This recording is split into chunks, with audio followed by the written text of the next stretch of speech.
जब तो जान लिया जाए आज कौन से इंपॉर्टेंट स्टॉक्स इन न्यूज़ हैं जो सुबह सुबह रडार पे रखे। डिटेल रिस्क तो खैर इनकी और वो प्लेट का कलर मैच कर रहा था वीरू।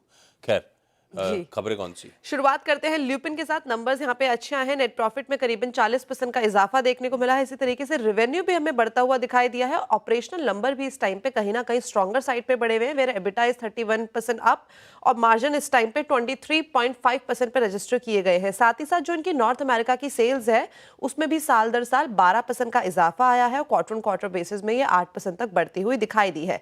बर्जर पेंट्स के नंबर्स पे अगर नजर डाली जाए तो नंबर्स मिक्स बैग यहाँ पे देखने को मिले हैं। कंपनी की प्रॉफिटेबिलिटी में हमें करीबन 1.5% का डेंट लगता हुआ दिखाई दिया है, लेकिन revenue at the same time 3% तक बढ़ा है। ऑपरेशनल नंबर्स की बात करी जाए तो ये अगेन यहाँ पे प्रेशर में आते हुए दिखाई दिए हैं। एबिटा करीबन 1.5% गिरा है और मार्जिन जो है इस टाइम पे 2% तक हमें गिरते हुए दिखाई दिए हैं। अभी जो गिरावट के पीछे का जो मेजर कारण है बेसिकली वो हायर इनपुट कॉस्ट और जो कंपनी को एक कॉम्पिटिटिव प्रेशर देखना पड़ रहा है उसके चलते ऐसे आए हैं। बिरला सॉफ्ट के नंबर्स इस टाइम पे अच्छे देखने को नहीं मिल रहे हैं। नेट प्रॉफिट में कंपनी की करीबन 27% का गिरावट देखने को मिली है। रेवेन्यू फ्लैट साइड में है। एबिट अगेन यहाँ पे 27% तक गिरता हुआ दिखाई दिया है और मार्जिन भी यहाँ पे हमें 4% तक कॉन्ट्रैक्ट होते हुए दिखाई दिए हैं, जिसके पीछे का मेजर इंपैक्ट है हायर एम्प्लॉय कॉस्ट और साथ ही साथ जो इस टाइम पे सीजनली वीक डिमांड एनवायरनमेंट हमें देखने को मिला था वो। आईआरसीटीसी के नंबर्स हमें अच्छे देखने को मिले हैं। कंपनी के नेट प्रॉफिट में करीबन 14% का हमें इजाफा देखने को मिला है। रेवेन्यू 10% तक बढ़ा है।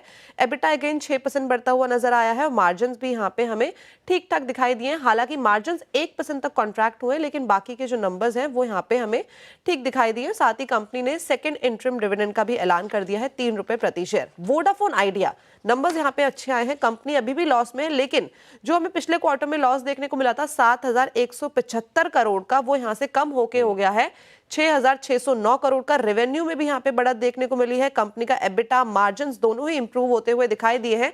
अब इस इंप्रूवमेंट के पीछे का कारण ये है जो बेसिकली आरपू में बढ़त देखने को मिली है, उसके चलते कंपनी की प्रॉफिटेबिलिटी में एक इजाफा देखने को मिला है।